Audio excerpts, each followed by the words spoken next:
You know, we've all been taught to see money as this law of nature, something as fundamental as gravity. But what if it isn't?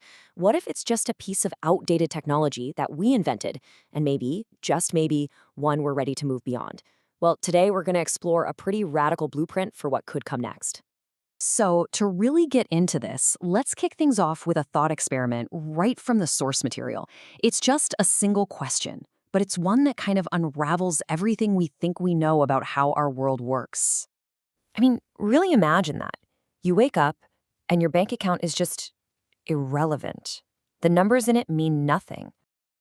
Your first feeling is probably pure panic, right? How are you going to buy food? How are you going to pay for your home? But here's the author's core point. Nothing physical has actually gone away.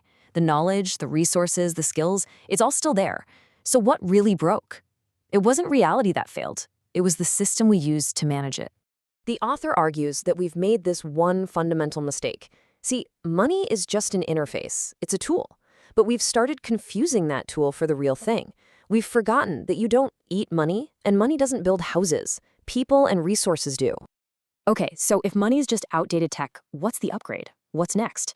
This is where the source material stops critiquing and starts building, laying out a really ambitious new design for civilization. And look, this isn't just some utopian fantasy. The author treats society like a massive, incredibly complex operating system, one that has bugs, for sure, but one that can be diagnosed, debugged, and ultimately upgraded. To build this new world, you first have to figure out the fundamental flaw in our own. And according to the author, our entire economic system is built on a powerful and kind of foundational illusion. The scarcity we all feel every day, a lot of the time it isn't even real. It's a failure of our own rules. The resources are there, but the system of money acts like this artificial gatekeeper, manufacturing a sense of not enough even when there's plenty to go around.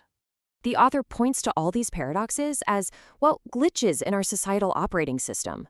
They aren't the logical result of a world with too little. They're bugs in a system that's designed to prioritize profit over actual human need. So to fix the system, the author reframes every human action into a simple binary choice, almost like computer code. Is your choice a 1, an intentional act that helps everyone, or is it a 0, a reactive choice driven by fear, ego, and that illusion of scarcity? This whole idea of ones and zeros brings us to the biggest challenge in a world of amazing technology. I mean, we can automate the supply chains, but how do we get people to consistently choose 1?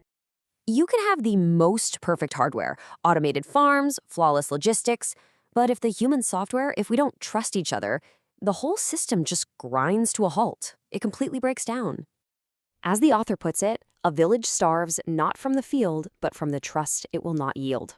Think about it. Even in a paradise of plenty, if people start hoarding out of fear, they literally create scarcity where none existed before. The problem isn't the harvest, it's the human heart.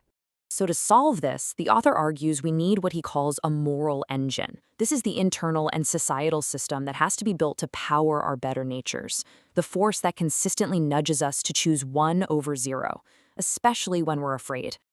But what on earth powers an engine like that? If every single person is just following their own internal compass, what stops the entire system from just spinning into total chaos? This is the ultimate vulnerability, right? My 1 might be your 0.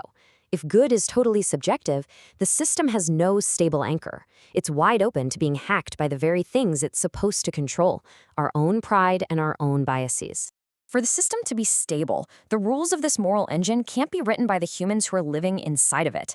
The source code has to come from somewhere else, something that can't be rewritten to serve one group's agenda or another person's ego. And this is where the author makes his most controversial conclusion. He presents this not as a religious belief he wants to impose on people, but as a structural necessity for the whole blueprint to even function. He's proposing it as the only system that can provide that external, unchangeable code.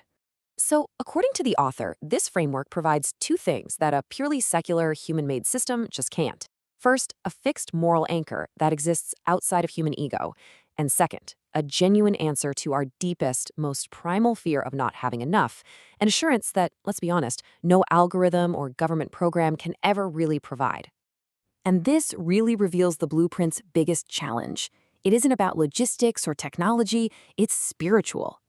The author argues that you simply cannot build a world of trust and sharing until you solve that deep-seated fear of scarcity that drives all of us to hoard and compete in the first place.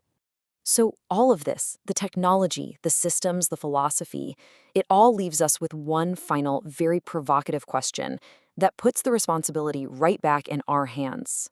Because ultimately, the author suggests our future isn't limited by our machines or our resources or even our intelligence. It's limited by our own hearts. The technology to build a world without material want is pretty much here. The only question left is whether we can finally transcend our own fear to build it.